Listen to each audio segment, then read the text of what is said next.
नमस्कार, आप देख रहे हैं आक्रमण। मैं हूं आपके साथ विवेक शांडिल्य। ईरान और अमेरिका के बीच जंग की अब उस मुकाम पर पहुंच चुकी है जहां वापसी का कोई रास्ता नहीं है। अमेरिकी बमों ने तेहरान से लेकर शिराज तक को दहला दिया है। लेकिन रुकिए, क्या यह जंग सिर्फ और सिर्फ ईरान की सैन्य ताकत को कुचलने के लिए है, या फिर इस बारूद के धुएं के पीछे कोई बहुत बड़ा, बहुत गुप्त और बेहद खतरनाक खेल चल रहा है? खाड़ी के देशों में, अरब दुनिया के सुल्तानों में इस वक्त घबराहट ईरान की तबाही की नहीं है। डर इस बात का है कि अगर इस बार जंग का दायरा बढ़ा तो खाड़ी देशों की सरहदें हमेशा के लिए बदल जाएंगे। इतिहास गवाह है कि जब जब मिडिल ईस्ट की रेत लहूलुहान हुई, तब तब इजराइल का नक्शा बड़ा हुआ। तो क्या ईरान पर हमले की आड़ में ग्रेटर इजराइल का वो गुप्त एजेंडा लागू होने जा रहा है जिसकी चर्चा अब तक बंद कमरों में होती रही?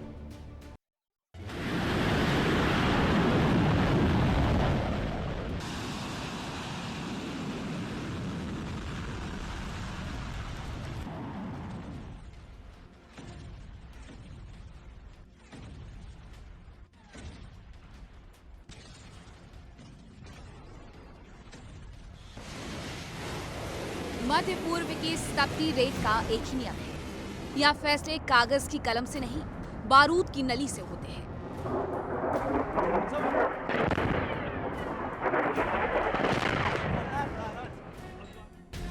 इतिहास गवाह है कि जब भी इस इलाके में तोपों ने आग उगली है, सरहदों की लकीरें छोटी पड़ गई।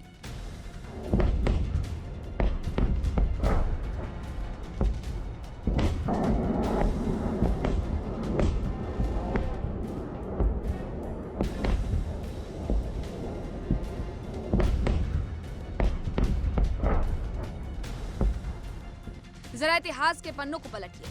साल 1917, जब पूरा इलाका ब्रिटिश हुकूमत के साए में फिलिस्तीन कहलाता था। साल 1947 आया, संयुक्त राष्ट्र ने विभाजन का वो नक्शा पेश किया जिसने इस धरती पर अशांति की सदाबहार इबारत दी। यूएन ने तय किया कि 55% हिस्सा यहूदी राज्य होगा, 45% अरब राज्य और यरूशलम रहेगा अंतर्राष्ट्रीय नियंत्रण में। लेकिन 1948 में जैसे इजराइल का जन्म हुआ, अरब देशों ने जंग छेड़ दी। अरब देशों को गुमान था कि वो नवजात इजराइल को समुद्र में धकेल देंगे।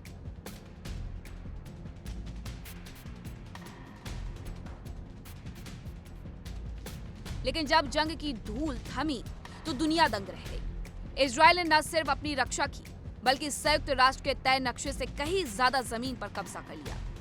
ये इतिहास का वो पहला सबक था जो कहता है मिडिल ईस्ट में जंग सिर्फ मोर्चे पर नहीं, नक्शे पर भी लड़ी जाती है। अरब देश संभल भी नहीं पाए थे कि साल 1967 में वो ऐतिहासिक 6 दिनों की जंग हुई, जिसने मिडिल ईस्ट का भूगोल हमेशा के लिए बदल कर रख दिया। महज 6 दिनों में इजराइल की सेना ने वो कर दिखाया जिसकी किसी ने कल्पना नहीं की थी।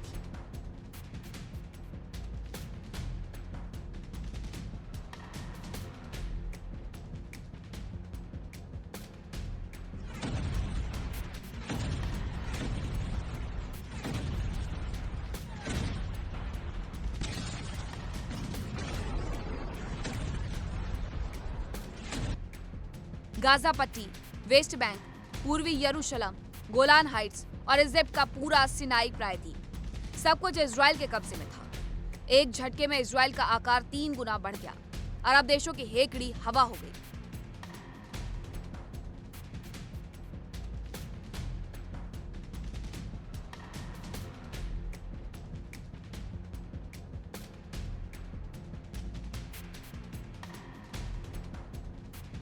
इसके बाद आई समझौतों की बारी।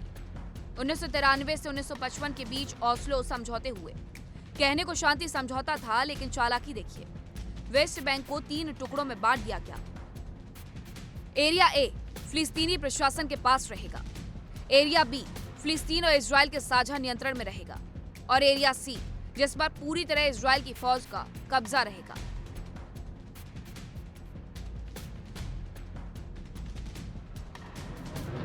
यानी कूटनीति के आड़ में भी इजराइल ने जमीन को अपने शिकंजे में कसना कभी बंद नहीं किया। और आज जब अमेरिका ईरान पर सीधे वार कर रहा है, तो सवाल फिर वही उठ खड़ा हुआ है, क्या एक बार फिर वही पुराना इतिहास दोहराया जाने वाला है?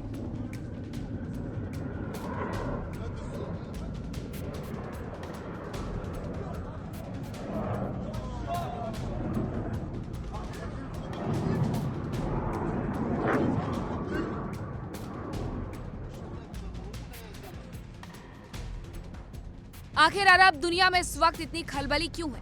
क्या सऊदी अरब से लेकर जॉर्डन और इजिप्ट तक के शासकों की रातों की नींद उड़ी हुई है? जवाब है हाल ही में इजराइल में अमेरिकी राजदूत का वो बयान जिसने खाड़ी देशों के सीने में खंजर की तरह काम किया है।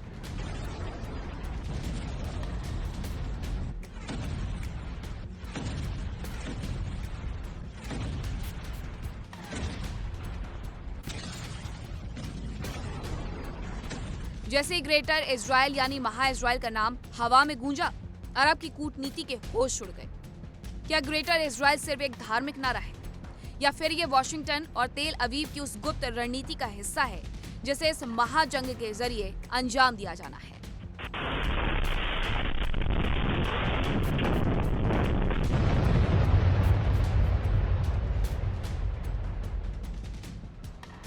रणनीतिकारों का मानना है कि अगर अमेरिकी हमलों से ईरान घुटनों पर आ गया, अगर ईरान का परमाणु कार्यक्रम और उसकी सैन्य रीढ़ टूट गई, तो खाड़ी में शक्ति का संतुलन हमेशा के लिए बदल जाएगा। ईरान के कमजोर होते ही लेबनान का हिजबुल्ला अनाथ हो जाएगा और यमन की हूती जंग की रेस से बाहर हो जाएंगे।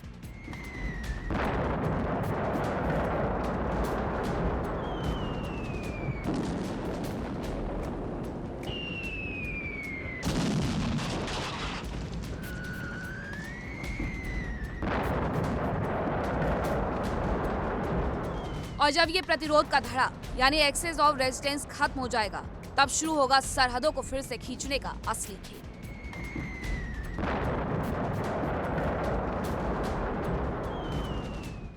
ये एक सोची समझी जुगलबंदी है। एक तरफ व्हाइट हाउस में बैठे डोनाल्ड ट्रंप का ईरान पर सीधा और घातक प्रहार, तो दूसरी तरफ तेल अवीव से बेंजामिन नेतन्याहू का गाजा और लेबनान पर चौतरफा कहर। मिशन एक, बस निशाने अलग अलग हैं। अमेरिकी और इजरायली थिंक टैंक जानते हैं कि मध्य पूर्व के इस पूरे चक्रव्यूह का अभिमन्यु तेहरान है। जब तक तेहरान खड़ा है, इजराइल का विस्तार मुमकिन नहीं। लेकिन क्या ईरान को घुटनों पर लाना इतना आसान होगा?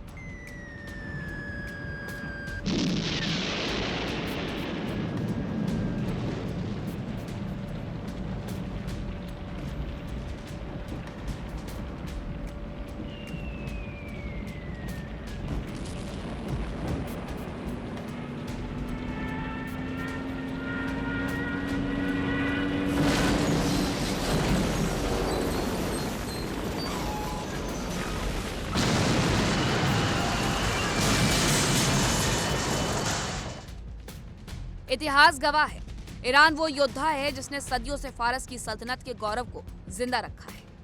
उसके पास मिसाइलों का वो जखीरा है जो इजराइल और अमेरिकी ठिकानों को राख में तब्दील करने का दम रखता है। ईरान ने साफ चेतावनी दी है, अगर अमेरिका ने अपनी हदें पार की तो ये जंग सिर्फ उसके मुल्क तक सीमित नहीं रहेगी। ये महाविनाशकारी आग पूरे मिडिल ईस्ट को अपने आगोश में ले लेगी।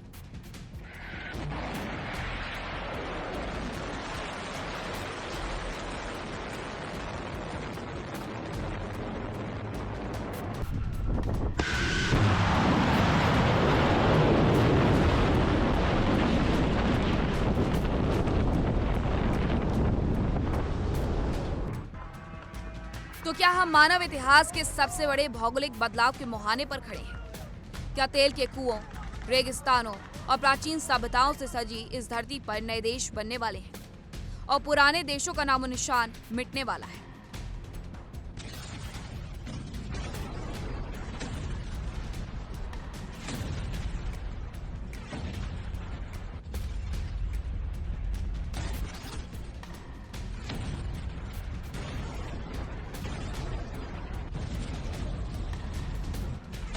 अमेरिकी राजदूत का ग्रेटर इजराइल की तरफ इशारा और ट्रंप की ईरान को तबाह करने की जिद, ये कोई महज संयोग नहीं है। ये आने वाले उस महा तूफान की दस्तक है जिसकी चपेट में पूरी दुनिया आने वाली है।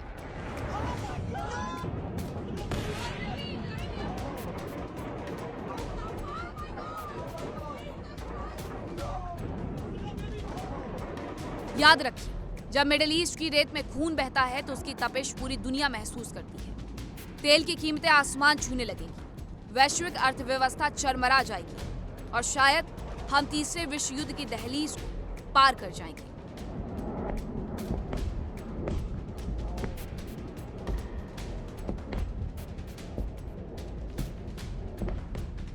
Bureau report, India daily 24/7।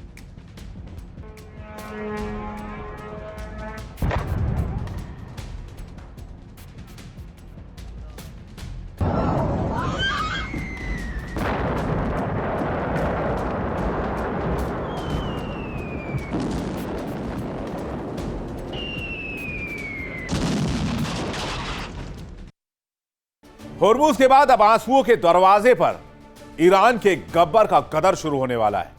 Houthi ने धमकी दी है कि वो बाब अल मंदेब स्ट्रेट को पूरी तरीके से सील कर देंगे, यानी होर्मुज से लेकर लाल सागर तक सिर्फ कोहराम और संग्राम। अगर ऐसा हुआ तो दुनिया में वो आर्थिक मंदी आएगी जिसकी कल्पना किसी ने नहीं की होगी। तेल $200 पार चला जाएगा, शेयर बाजार शमशान बन जाएंगे और महंगाई आसमान चीर देगी।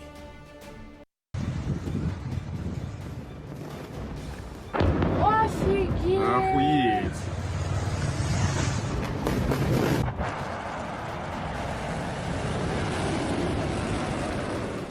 जंग की चिंगारी अब शोला बन चुकी है।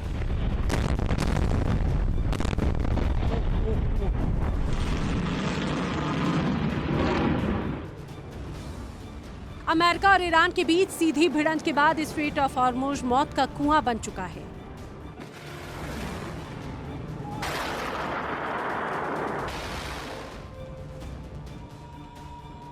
जहाजों का आना जाना ठप है, तो जो जहाज निकल भी रखे हैं वो रात के सन्नाटे में बत्तियां बुझाकर डर डर कर भाग रहे हैं। लेकिन मौत का ये पहरा यही नहीं थमा।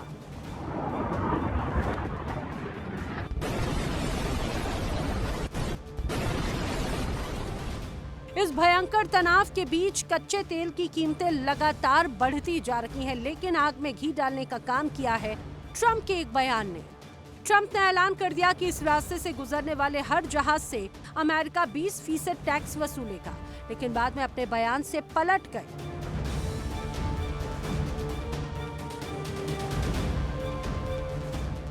स्ट्रेट ऑफ हॉर्मुज के बाद ईरान ने अमेरिका और उसके सहयोगियों को घेरने के लिए लाल सागर में जो नया चक्रव्यूह रचा, उसका नाम है बाब अल मंदेब।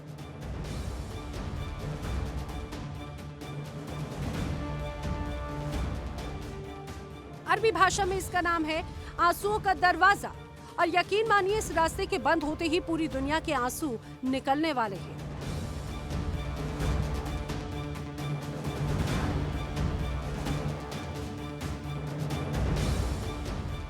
ये सिर्फ 100 किलोमीटर लंबा और 30 किलोमीटर चौड़ा समंदर का एक सकरा रास्ता है, जो यमन को अफ्रीका के जिबूती और इरिट्रिया से अलग करता है।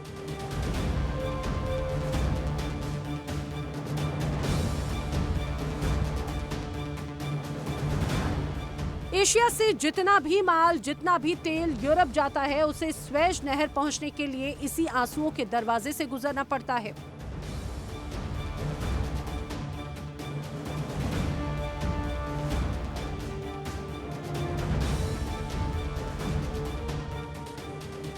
दुनिया के कुल तेल और गैस का 12%, वैश्विक व्यापार का 12% और स्वेज नहर से गुजरने वाले कंटेनर ट्रैफिक का 40% इसी अकेले रास्ते पर निर्भर है। लेकिन अब यमन के अंसारुल्लाह आंदोलन यानी हुती कमांडर मोहम्मद अल फरा ने खुलेआम ऐलान कर दिया कि अगर सऊदी अरब और अमेरिका ने हमारे इंफ्रास्ट्रक्चर्स को छुआ तो हम बाब अल मंदेब और स्ट्रेट ऑफ हॉर्मुज दोनों का शटर हमेशा के लिए गिरा देंगे।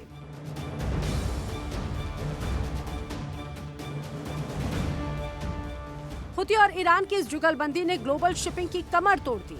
डर का आलम यह है कि दुनिया की सबसे बड़ी शिपिंग कंपनियों ने लाल सागर के रास्ते अपने जहाज भेजने बंद कर दिए।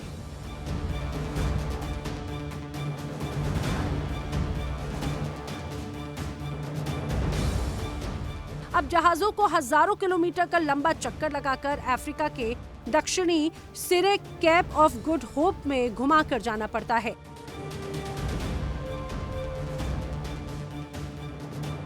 जरा सोचिए, हफ्तों का लंबा सफर, करोड़ों डॉलर का अतिरिक्त ईंधन और सप्लाई चेन का पूरी तरह से ध्वस्त होना। अगर बाब अल मंदेब पर ईरान का ताला लग गया तो जो कच्चा तेल आज $85 पर है, वो तो सीधा $200 प्रति बैरल पर जंप कर जाएगा।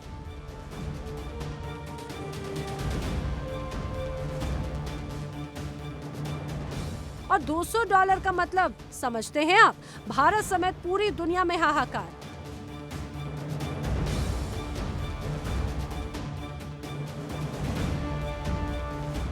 पेट्रोल डीजल की कीमतें दोगुनी हो जाएंगी, फैक्ट्रियों में ताले लग जाएंगे, सामानों की ढुलाई इतनी महंगी हो जाएगी कि आम इंसान की थाली से रोटी गायब हो जाएगी।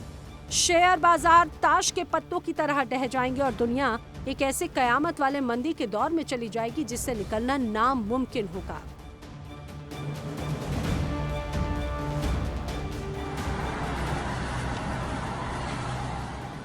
इस महायुद्ध की आंच से भारत भी अछूता नहीं। भारत का एक बड़ा व्यापार इसी रास्ते से होता है और अगर ये चोक पॉइंट बंद हुआ तो भारत के एक्सपोर्ट और इंपोर्ट दोनों पर सर्जिकल स्ट्राइक होगी। भारत की अर्थव्यवस्था को महंगाई का तगड़ा झटका लग सकता है और यही वजह है कि हिंद महासागर में भारतीय नौसेना भी पूरी तरह से अलर्ट पर है।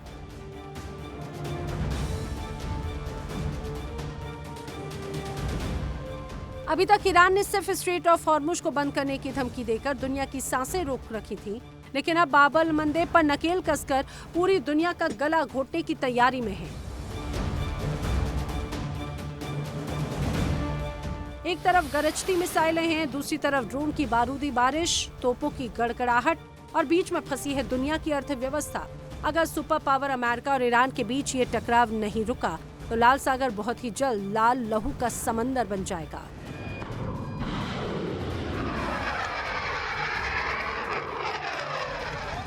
Bureau report, India daily 24/7।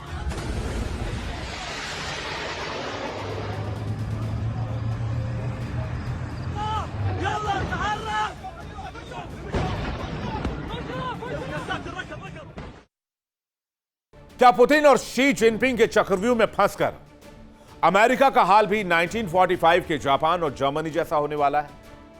रणनीति बहुत साफ है, ईरान को मोहरा बनाओ, जंग को लंबा खींचो और सुपर पावर अमेरिका के मिसाइल गोदाम खाली करवाओ। ट्रंप मजबूर होकर कह रहे हैं कि थार्ड और पैट्रियट मिसाइलों का स्टॉक खत्म हो रहा है। चीन और रूस की इस चाल ने वॉशिंगटन की हेकड़ी ढीली कर दी है। जैसे जैसे अमेरिका निहत्था होगा वैसे वैसे उसकी सुपर पावर की हैसियत मिट्टी में मिलती जाएगी और इतिहास खुद को दोहराता चला जाएगा।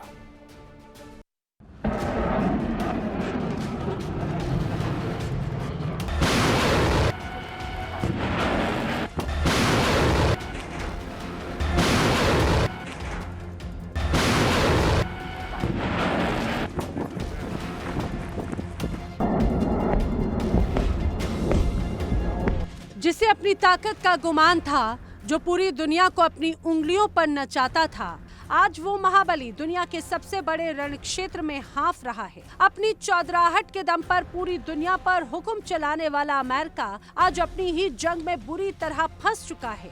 हथियार खत्म हो रहे हैं, बारूद का गोदाम खाली हो रहा है और जिस बादशाहत का दावा वॉशिंगटन सीना ठोक कर करता था, आज वो बादशाहत पूरी दुनिया के सामने ताक पर रखी है।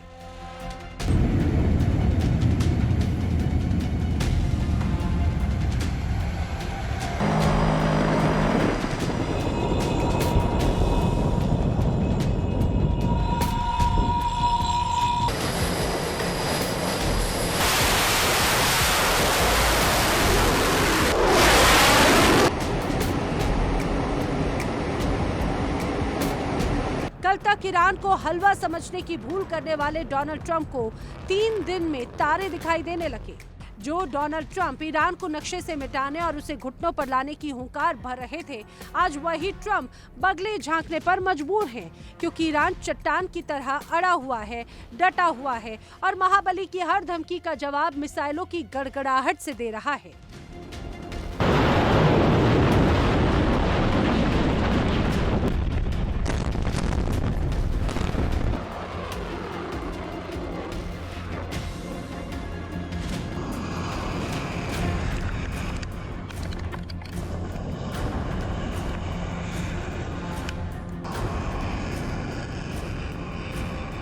ट्रंप ने जिसे बेहद कमजोर समझने की गलती की थी, वो ईरान आज सुपर पावर अमेरिका का वजूद हिलाने पर आमादा है। दरअसल ट्रंप ने ईरान को वेनेजुएला समझने की भारी भूल कर दी।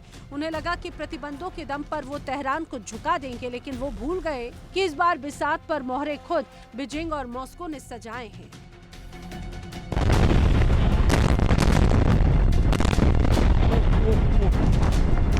आप भी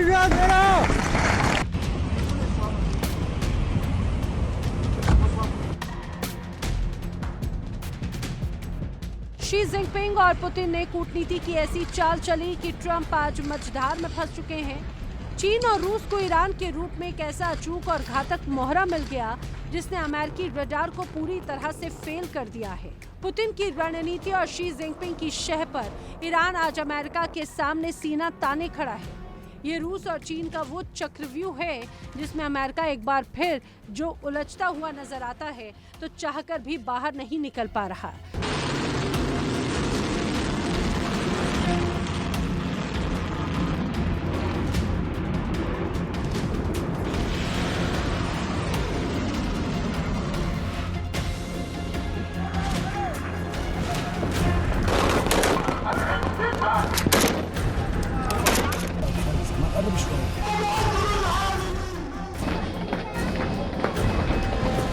जंग लंबी खिंच रही है और इस लंबी जंग ने अमेरिका की सांसें फुला दी हैं। अमेरिकी रक्षा मंत्रालय पेंटागन के गलियारों में खलबली मची है। पैट्रियट मिसाइलें खत्म हो रही हैं, इंटरसेप्टर मिसाइलों का स्टॉक खाली हो रहा है और अब अरबों डॉलर पानी की तरह बह रहे हैं। नतीजा, महाबली की सैन्य ताकत का गुब्बारा अब पिचकने लगा है।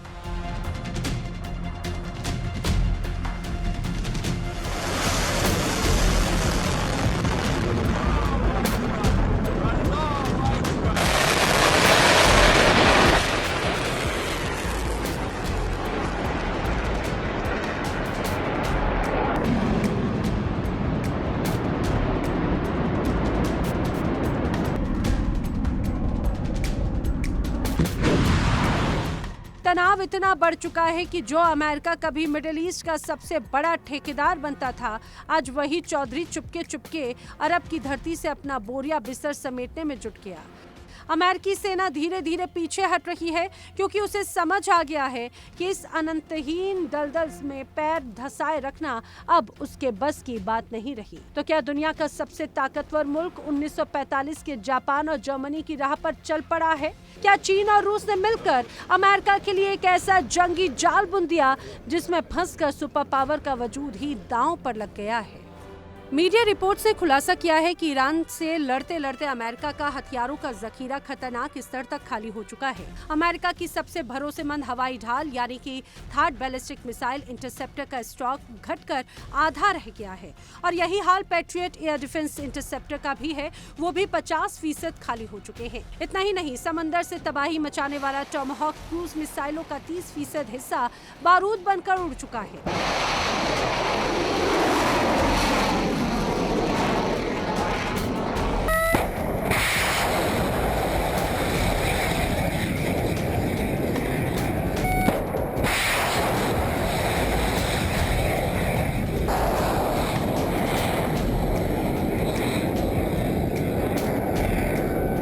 अमेरिका इस वक्त एक ऐसे दौराहे पर खड़ा है जहां पर उसकी वैश्विक चौधराहट हमेशा के लिए खत्म हो सकती है। लेकिन असली झटका तो अब लगने वाला है।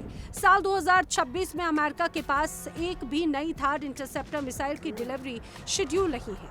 मौजूदा उत्पादन क्षमता का आलम यह है कि अमेरिका हर महीने सिर्फ 15 टॉमहॉक और 20 पैट्रियट मिसाइलें ही बना पा रहा है। एक्सपर्ट्स का दावा है कि जंग से पहले वाले स्टॉक को दोबारा हासिल करने में अमेरिका को 3 से 5 साल का वक्त लगेगा और यही है चीन और रूस की वो खतरनाक चाल।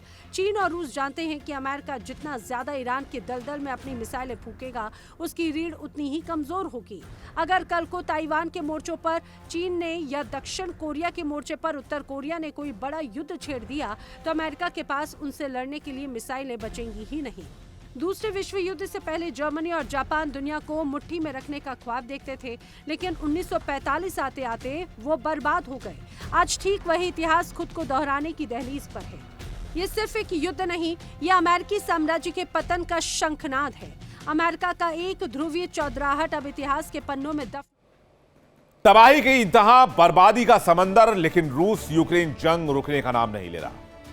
आसमान से बरसते मिसाइलों और मौत बनकर मंडराते ड्रोन्स ने लोगों का जीना मुहाल कर दिया है। यूक्रेन का कोना कोना थर्रा रहा है, लाशों के ढेर लग रहे हैं और जलते शहर चीख चीख कर कह रहे हैं कि यह जंग अब सिर्फ और सिर्फ इंसानी जानों की बलि ले रहा है। आखिर कब थमेगा पुतिन का यह महाविनाशक क्रोध और कब थमेगा यह खूनी खेल?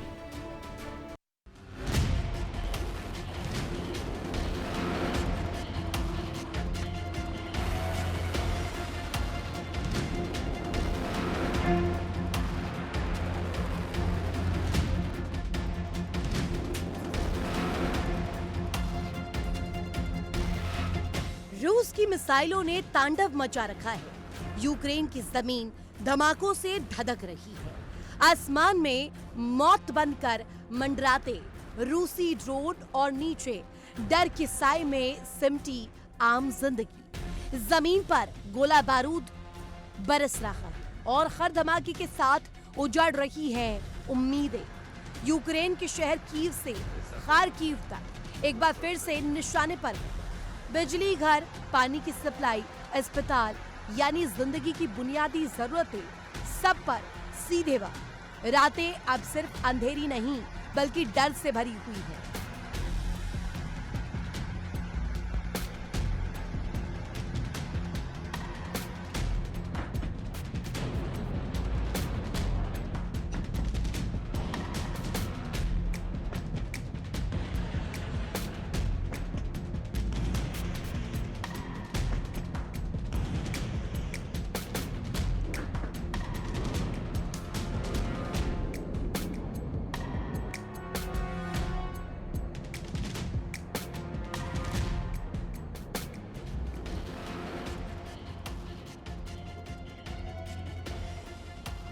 दिन उजाले के नहीं, धुएं और मलबे के रंग में डूबे हुए हैं। यूक्रेन आज भी खड़ा है लेकिन हर दिन टूट रहा है। और सवाल यही कि क्या जंग सिर्फ बयानबाजी में खत्म होगी या जमीन पर भी कभी सुकून लौटेगा?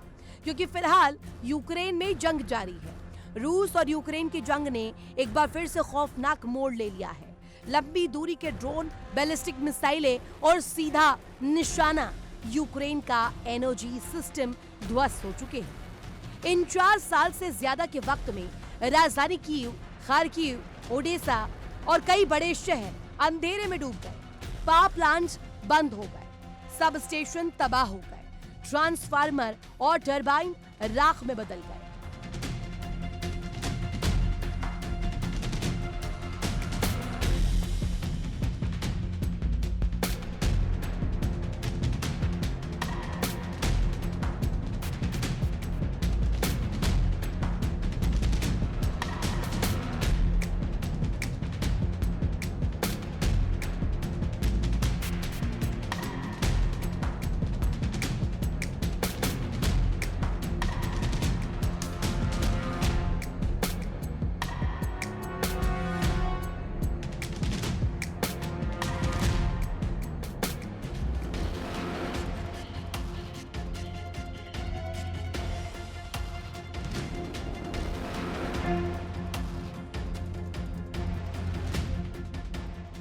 जब बाहर ठंड हो और घरों में ना बिजली हो ना हीटिंग, तो हालात कैसे होंगे? ये सिर्फ सैन्य हमला नहीं बल्कि आम नागरिकों को ठंड से तोड़ने की रणनीति है। रूस की बमबारी सिर्फ इमारतें नहीं तोड़ रही बल्कि यूक्रेन की रोजमर्रा की जिंदगी को ठप कर रही है। यूक्रेन के आकाश में धमाके गूंज रहे हैं। रूस की मिसाइलें प्रमुख शहरों और सैन्य ठिकानों को निशाना बना रही है। कीव, खारकीव और दोंबास में नागरिक क्षेत्र भी अब खतरे में। सड़कें वीरान। विशेषज्ञों का कहना है कि ये रणनीति यूक्रेन की आपूर्ति और सैनिकों की गतिशीलता को रोकने के लिए है। लेकिन असर सिर्फ मोर्चे तक सीमित नहीं, बिजली, पानी और आम लोगों की जिंदगी पर भी भारी संकट है।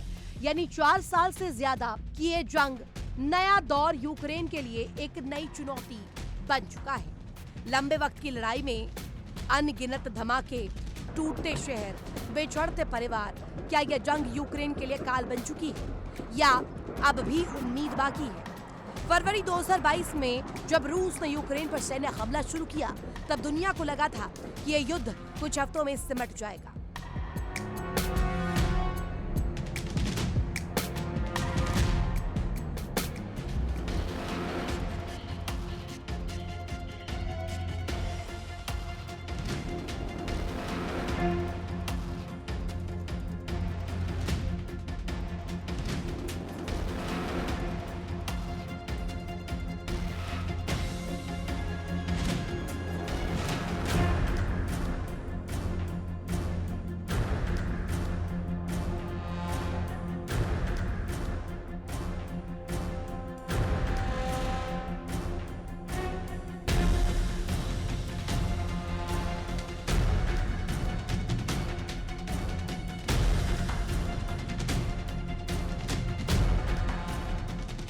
लेकिन 4 साल बाद भी जब जंग थमी नहीं बल्कि और जटिल हो चुकी है, हजारों सैनिकों की मौत, नागरिकों की भारी हताहत संख्या, लाखों लोग बेघर, यूक्रेन के कई औद्योगिक शहर मलबे में तब्दील, ऊर्जा ढांचा बार बार निशाने पर, कीव, खार्किव, ओडेसा, मिसाइल और ड्रोन हमलों के खतरे में युद्ध अब सिर्फ सीमा पर नहीं, बिजली घर, रेलवे नेटवर्क, संचार तंत्र तक फैल चुका है।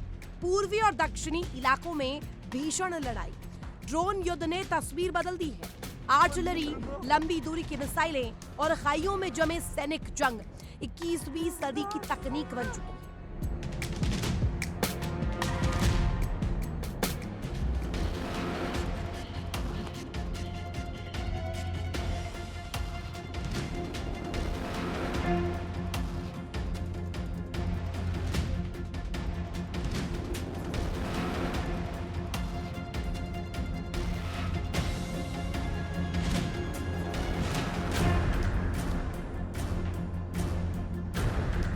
रूस का लक्ष्य कब्जाए गए इलाकों पर पकड़ मजबूत रखना, यूक्रेन का लक्ष्य खोई जमीन वापस लेना, लेकिन हर इंच जमीन की कीमत भारी है। ये जंग सिर्फ 2 देशों की नहीं रही, बल्कि पश्चिम देशों ने यूक्रेन को हथियार और आर्थिक मदद दी। ऊर्जा संकट ने यूरोप की अर्थव्यवस्था को झकझोरा। अनाज निर्यात रुकने से अफ्रीका और एशिया के कई देशों में असर पड़ा। नेटो की भूमिका और विस्तार पर बहस तेज हो गई। मॉस्को और पश्चिम के रिश्ते शीत युद्ध जैसे तनाव में बदल गए। 4 साल से ज्यादा की जंग ने यूक्रेन की अर्थव्यवस्था को बुरी तरीके से प्रभावित किया। बुनियादी ढांचा क्षतिग्रस्त, रोजगार और उद्योग प्रभावित, लाखों लोग यूरोप के कई देशों में शरण लिए हुए हैं। बीच बीच में बातचीत की कोशिशें हुई, लेकिन भरोसे की कमी, युद्ध के लक्ष्य और जमीन पर बदलते हालात हर पहल को अधूरा छोड़ गए। जंग जितनी लंबी चलेगी, मानवीय और आर्थिक कीमत उतनी ही बढ़ेगी। कई बार सीज फायर की बातें हुई, कई बार लगा कि शांति की एक किरण दिखाई दे रही है, लेकिन हर बार कोई ना कोई जिद आड़े आ जाती है। बातचीत शुरू होती है, फिर रुक जाती है या फिर ठहर सी जाती है, क्योंकि रूस और यूक्रेन दोनों के अपने अपने एजेंडे हैं। दोनों अपनी अपनी शर्तों पर अड़े हुए हैं। कोई इलाके की बात करता है, कोई सुरक्षा की गारंटी मांगता है, कोई इतिहास का हवाला देता है, तो कोई भविष्य की रणनीति का।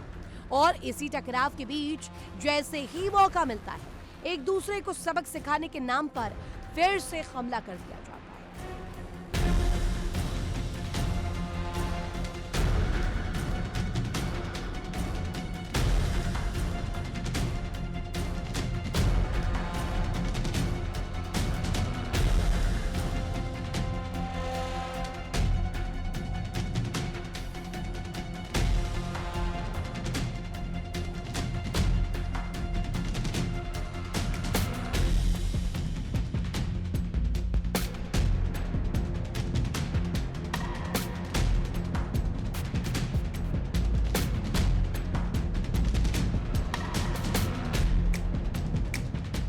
बम बरसते हैं, मिसाइलें दागी जाती हैं, ड्रोन के जरिए रिहायशी इलाकों को निशाना बनाया जाता है।